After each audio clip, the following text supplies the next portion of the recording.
우리 시험을 함께 하신 우리 모든 성도님들에게 악한 것들이 다 떠나가게 하시는 귀한 은혜가 함께 하시기를 주의 이름으로 축원드립니다. 그럼 예수님 사역에서 빼놓을 수 없는 사역이 바로 귀신을 쫓아내는 사역입니다. 오늘날이야 귀신 들린 사람 찾아보기가 참 힘들지만은 사실 우리나라도 이렇게 현대화되기 이전에 1970년대, 80년대 그때까지만 해도 귀신 들린 사람 찾아보는 것이 그렇게 어려운 일이 아니었습니다.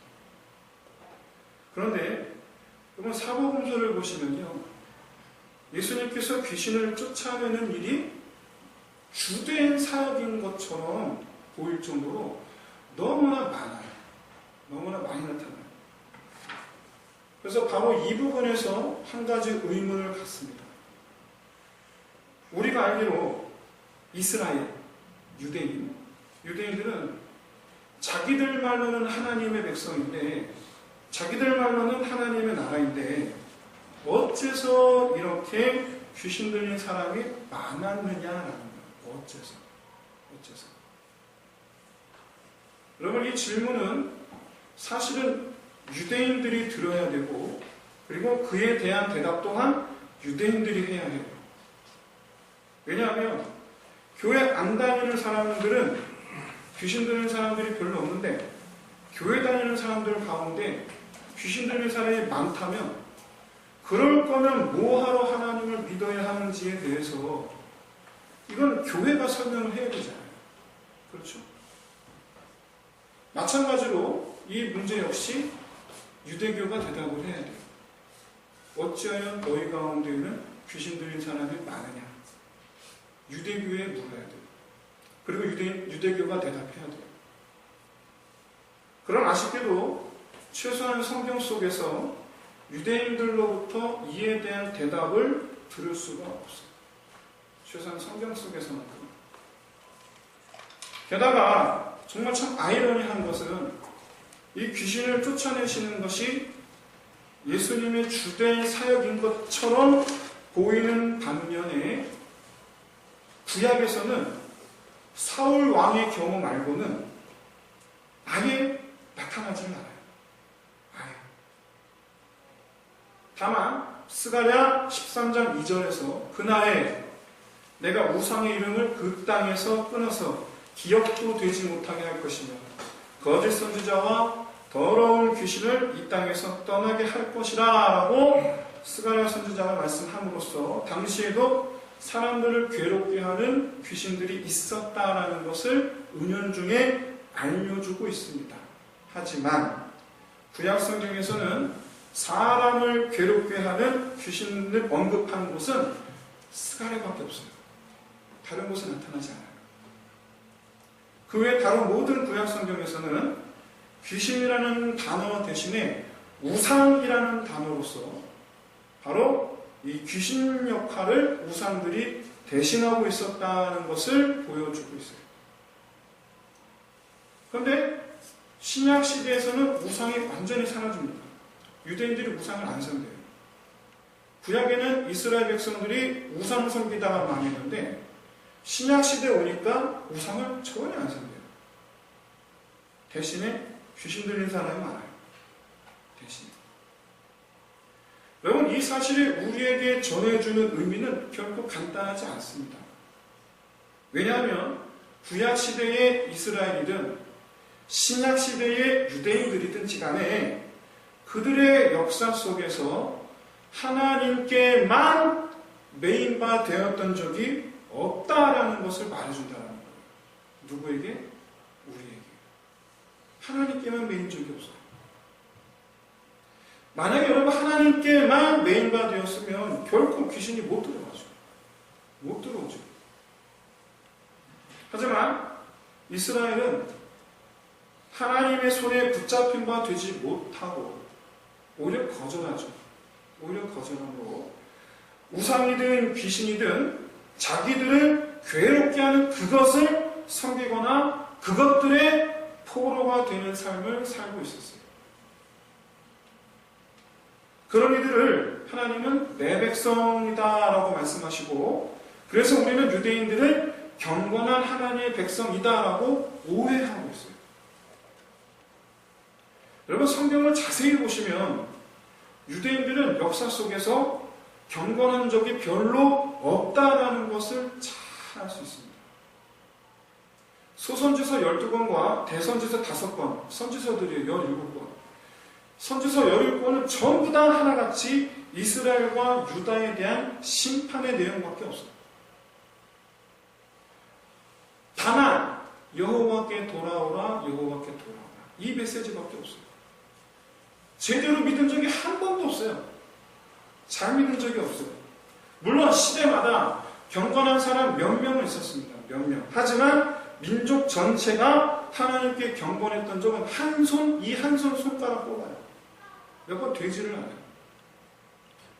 그런데도 하나님께서 이들을 내 백성이라고 말씀하신 것은 그들이 경건해서가 아니라 하나님께서 이스라엘을 자기 백성 삼겠다라고 결심하셨기 때문에. 그리고 성경은 오늘날 우리에게 이 하나님의 이 결심을 무색하게 만드는 이스라엘 백성들의 모습을 성경 전체를 통해서 우리에게 보여주고 있어요. 오늘 본문은요, 2페이지입니다. 하지만 사실상 한 페이지를 구성하고 있어요.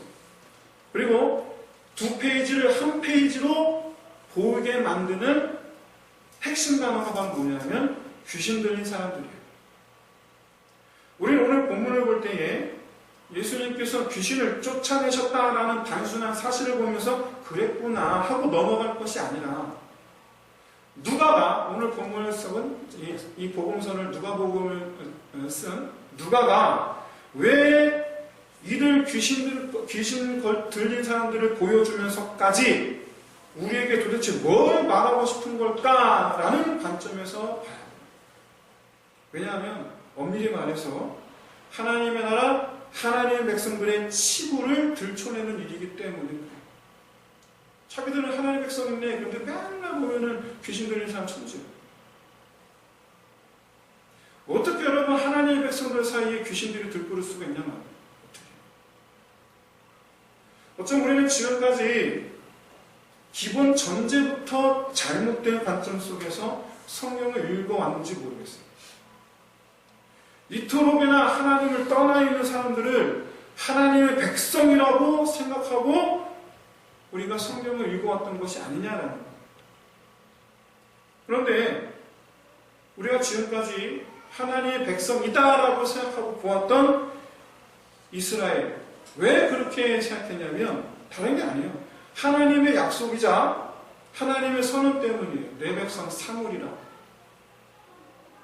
그리고 이스라엘 역사, 성경은 이 하나님의 약속을 지키시기 위해서 끝내 버리지 아니하시고 약속을 이루시기까지 오래 참으시는 하나님의 역사다라는 것을 우리에게 알려주기 위해서 보여주는 것이 성경이에요.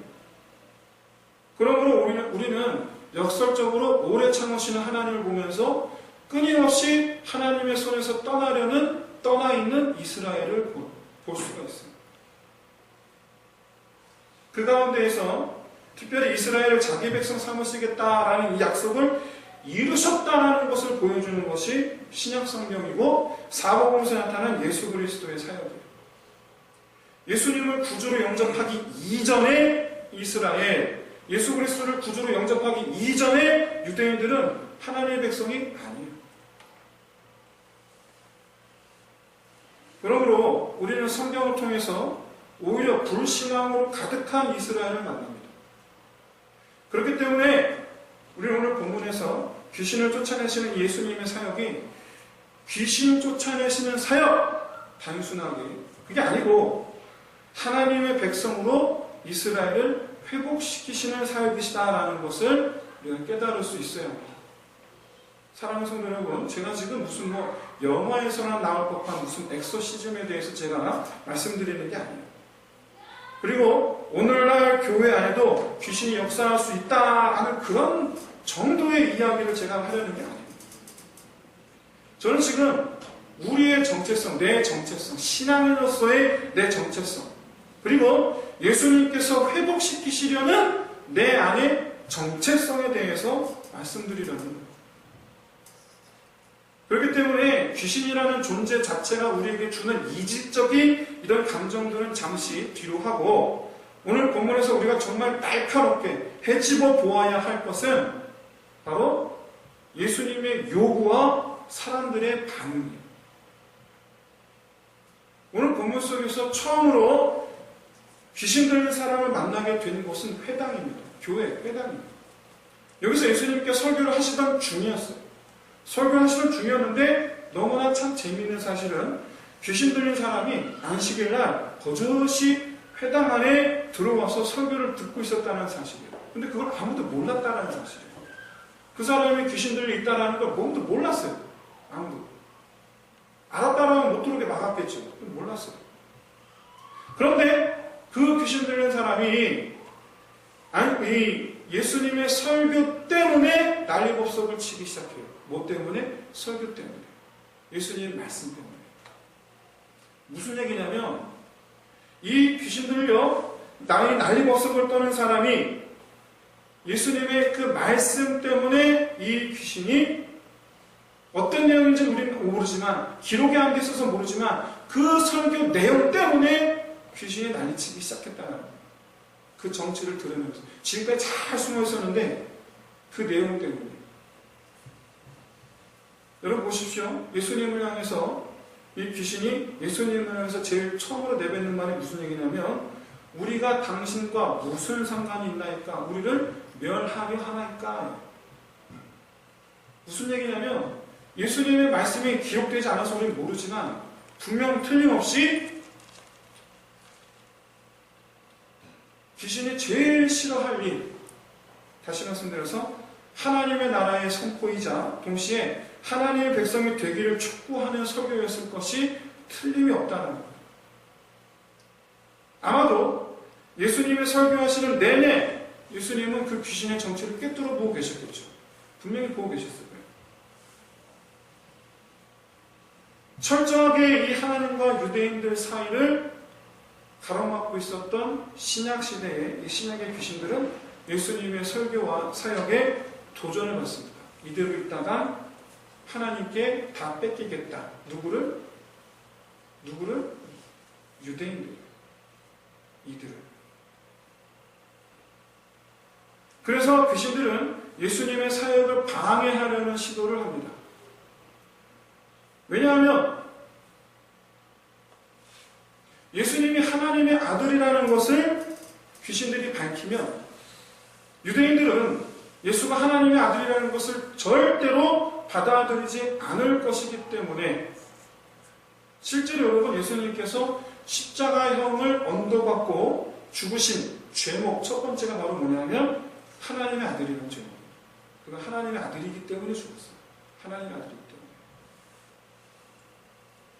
예수님은 귀신들이 방해하려는 목적으로 자기 정체를 밝히란다는 것을 아셨기 때문에 보면 사복음서를 보면 늘 항상 말을 못하게 먹어요. 우리는 당연한 건 줄 알았는데 귀신들이 당신이 하나님의 아들이신 것을 우리가 아나이다 그러면 그 입 다물라. 옳은 소리 하는데 왜 입을 다물게 하지? 다르냐. 사실은 오히려 거꾸로 귀신들이 예수 그리스도의 그 사역을 방해하기 위해서 그 말을 하는 거예요. 사실인데. 좌우간 중요한 그게 아니고 이 사건을 바라보는 회당 안에 있는 사람들의 태도예요. 사실상 오늘 첫 페이지의 결론부예요. 회당 안의 사람들은요, 귀신을 떠나가게 만드는 예수의 말씀이 도대체 어떤 말씀인가 하며 놀라워합니다. 무슨 얘기냐? 예수님이 하신 말씀을 못 알아들어요. 사람들이. 못 알아들어요. 그리고 더 나아가서 귀신이 떠드는 소리, 조금 전에 얘기했던 것처럼 하나님의 아들이니이다. 분명히 귀신 얘기했거든요. 근데 이 얘기를 귀담아 듣는 사람이 아무도 없어요. 아무도 없어요. 귀신이 싫어했을 바로 그 말씀, 예수님께 설교하신 내용, 귀신이 싫어했을 그 내용에 대해서 아무도 못 들었어요. 분명히 귀로 들었을 텐데 못 들었어요. 정말 아이러니하게도 예수님의 이 말씀에 민감하게 반응했던 건 유대인들이 아니고 귀신들이었어요. 정말 아이러니하게도. 이제 누가는 귀신 들린 사람들에 관해 두 번째 페이지를 보여주는데 마찬가지로 역시 귀신 들린 사람들이 나타나죠. 일단 먼저 예수님께서 회당에서의 이 일을 마치시고 베드로의 집에 오십니다. 근데 베드로의 장모가 10명에 누워있어요. 고쳐주셨어요. 그런데 이 장모가 하는 일 가만히 보세요. 건강을 회복하자마자 한 일이 뭡니까? 그들을 수종들었다. 혹시 여기서 여러분 이상한 점 혹시 발견하지 않으셨어요? 혹시 이 부분에서 만약에 여러분 이 이상한 점을 여러분이 캐치해내셨다면 여러분 정말 대단한 영적인 안목을 가지셨다는 걸 스스로 자부하셔도 좋습니다. 바로 뭐냐면 이날이 안식일이라는 점이에요. 이 안식일이라는 단어가 오늘 본문에 있는 이 두 개의 페이지, 첫 번째, 두 번째 두 페이지를 하나의 페이지로 묶는 중요한 핵심 단어 두 번째예요. 유대인들은요, 안식일에 절대로 일을 해서는 안 됩니다. 50보 걸어서 쉬어야 돼요, 한동안. 그리고 다시 50보로. 절대 안식일에 여행 안 갑니다. 어디 안 움직여요. 어디 안 가요. 절대 안 가요. 그냥, 보통 그냥 다 집에 있어요, 그냥. 안식일날 의료 행위를 해서는 안 됩니다. 그래서 환자들은 보통 다 집에 있습니다, 그냥. 아파 죽겠어도 안 갑니다. 집에 있습니다. 다리가 부러졌다. 집에 있어야 돼요. 어디 뭐 팔에 자상이 났다. 집에 있어야 돼요. 왜? 50보 이상 걸으면 안 되니까. 그리고 또 이 상처를 치료하는 의사로 하여금 일하게 만드는 거니까. 그래서 의사한테 안 갑니다. 식사 준비해서도 안 됩니다. 안식일에는요, 전날 준비한 음식들로 간단하게 먹습니다. 그런데 예수님은 베드로의 장모의 건강을 회복시켜 주셨어요. 그리고 장모는 그런 예수님을 위해서 진수성찬을 준비하세요. 각양각색의 편의를 위해서 일을 하세요. 한 사람은 치료하는 일을 하셨고 또 한 사람은 그를 위해서 열심히 일을 하고 있어요. 자, 이제 여기서 이 장면에서 누가는 우리에게 가장 극명하게 대비되는 모습을 보여줍니다. 바로 그 다음에 나와요. 40절입니다. 바로 뭐냐면 해가 지니까 사람들이 온갖 병자들을 다 데리고 베드로 집 앞으로 찾아갑니다. 해가 지니까. 현재 있는 모든 나라들의 하루 날 기준은 자정입니다. 그런데 유대인들의 하루 날 기준은 해 지는 시간이에요. 해가 지면 날이 바뀌어요. 무슨 얘기냐? 해졌다는 얘기는 안식일이 끝났다는 얘기예요. 다시 말해서 유대인들은 회당에서 귀신 들린 사람을 쫓아내신 예수 그리스도를 보고 사람들 다 놀랐어요. 그리고 그 일이 그 지역 사방에 퍼졌다라고 말씀하고 있어요. 근데 보니까 그 예수가 어디로 갑니까? 베드로의 집으로 갔어요. 전부 다 집집마다 다 환자들이 많아요. 귀신 들린 사람들 많아요. 이런저런 환자들도 많아요. 전부 다 창문만 내다보고 있어요. 누구 어디를 쳐다보고 있습니까? 베드로 집만 쳐다보고 있는 거예요. 왜? 예수님 떠날까? 예수님 떠날까? 아직 해가 안 지났어요. 그래서 거기서 창문에서 매달려서 거기만 쳐다보고 앉아있는 거예요. 사실 그 시간 모든 사람들이 창문 매달려서 베드로 집만 쳐다보고 있는 그 시간 정작 예수님은 치료하는 일을 하고 계세요. 정작 예수님은 고쳐주시는 일을 하세요. 얼마나 미련한지 몰라요. 이들 중에 귀신 들린 사람들이 있었습니다. 역시 그 귀신들도 회당 안에 있었던 귀신들과 똑같은 소리 합니다. 당신이 하나님의 아들이니이다. 그런데 다행인지 불행인지 그 자리에 또 수많은 사람들 전부 다 그 귀신들이 하는 말에 귀담아 듣지를 않아요. 회당 안에서는 일회성이었어요. 그런데 지금 베드로의 집 앞에서는요, 수많은 사람들이에요. 귀신 들렸던 수많은 사람들. 근데 웃기는 건 이 귀신들이 하나하나 다 떠나가면서 다 똑같은 소리를 해요. 하나님의 아들이다, 하나님의 아들이다, 하나님의 아들이다, 하나님의 아들이다. 정말 놀라운 사실은 아무도 그 얘기를 귀담아 듣는 사람이 없어요.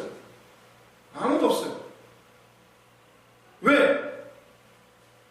자기들이 낳는 것만 관심이 있어서 그래요. 자기들이 낳는 거예요. 회당에 있었던 사람들과 마찬가지로 이들은 예수님이 누구신가에 대해서 아무런 관심이 없습니다. 전혀 깨닫지는 못해요. 사랑하는 성도 여러분, 우리는 오늘 본문 속에서 예수님을 회방하려는 귀신들, 그리고 예수님이 누구신지에 대해서 전혀 깨닫지도 못하고 관심도 없는 사람들, 그 사이에서 불쌍히 여기사 고쳐주시고 하나님의 나라를 선포하는 예수님을 보고 있습니다. 가만히 보십시오. 나는 이 회당의 사람들과 베드로 집 앞에 올려나온 그 사람들과 나는 뭐가 다른가? 나는 뭐가 다른가 도대체?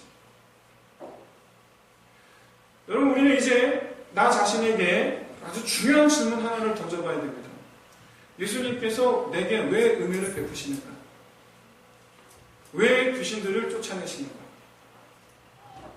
그리고 나는 하나님께 어떤 은혜를 구하는가?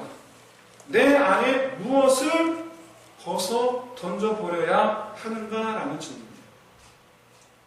만약에 이런 자성적인 질문을 던지지 않는다면 우리는 오늘 본문 속에 있는 회당하는 사람들과 베드로 집 앞에 올려온 그 사람들과 다를 바가 전혀 없는 그런 모습일 수밖에 없어요.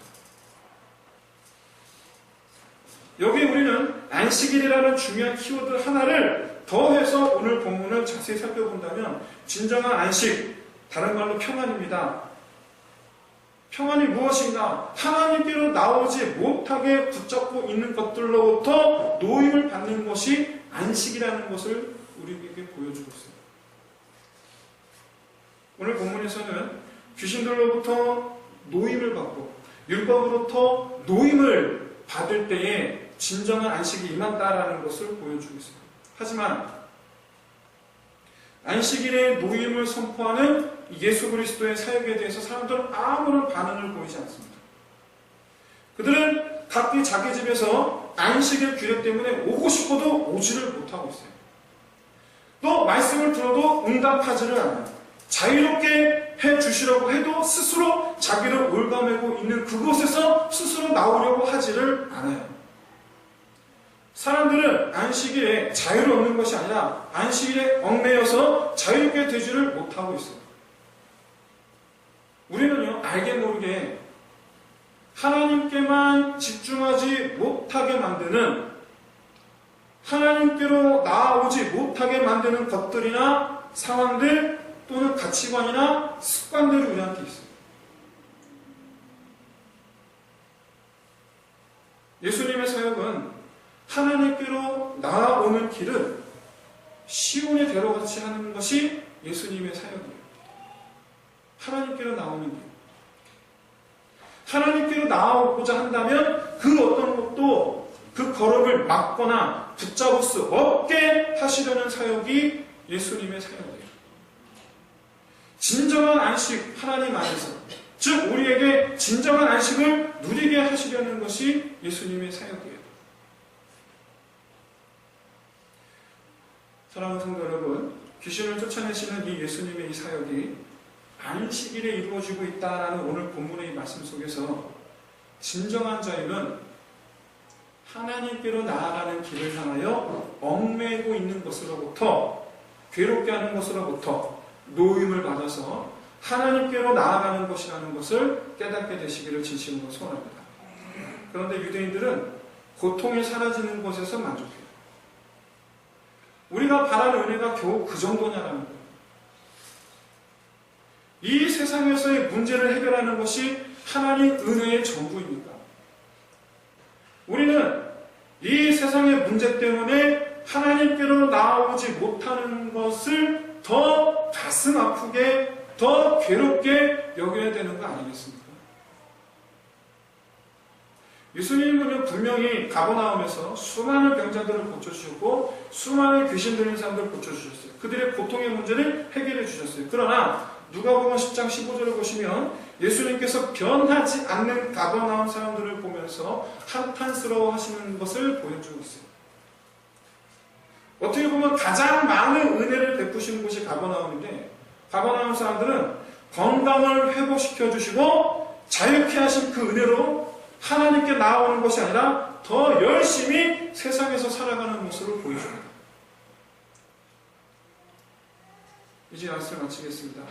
저는 서두에서 이스라엘은 역사상 하나님께만 매인받은 적이 없었다라고 말씀드렸어요. 그래서 신약의 이 예수님의 사역은 이스라엘 유대인들을 올가매고 있는 것으로부터 풀어주셔서 하나님께만 메인바 되게 하시려는 목적을 가지고 계셨어요. 그래서 하나님의 나라를 선포하시고 하나님의 나라로 돌아오라라고 선포하시고 설교하시고 말씀하시고 하나님의 백성이 되라라고 설교하시고 하나님의 백성이 되게 하기 위하여 자유케 풀어주셨어요. 그러나 그들은 그동안 자기들을 올가매어 괴롭게 하고 고통스럽게 하던 것들로부터 자유함을 얻고 강건함을 얻으니까 더 힘내어 하나님으로부터 멀어져 갑니다. 오늘 본문에서 유일하게 베드로의 장모만이 자유케 하신 그 은혜로 하나님을 섬기고 있어요. 자유케 하신 그 은혜로, 강건케 하신 그 은혜로 하나님을 섬겨요. 우리에게 있어서 하나님의 은혜는 어떤 의미입니까? 우리에게 있어서 은혜 받은 사람은 셀 수도 없이 많지만 은혜를 베푸신 하나님께 돌아온 사람은 극히 적습니다. 은혜 받아 세상 향해 나아가는 사람은 많은데 은혜 받아 하나님께 달려오기를 힘쓰는 사람은 극히 적습니다. 사랑하는 성도 여러분, 하나님의 은혜로 세상에서 더욱 힘내어 사는 것이 아니라 하나님의 은혜로 세상에서 더욱 하나님을 위하여 살기를 힘쓰는 저와 여러분이 되시기를 주의 이름으로 축원드립니다. 이 시간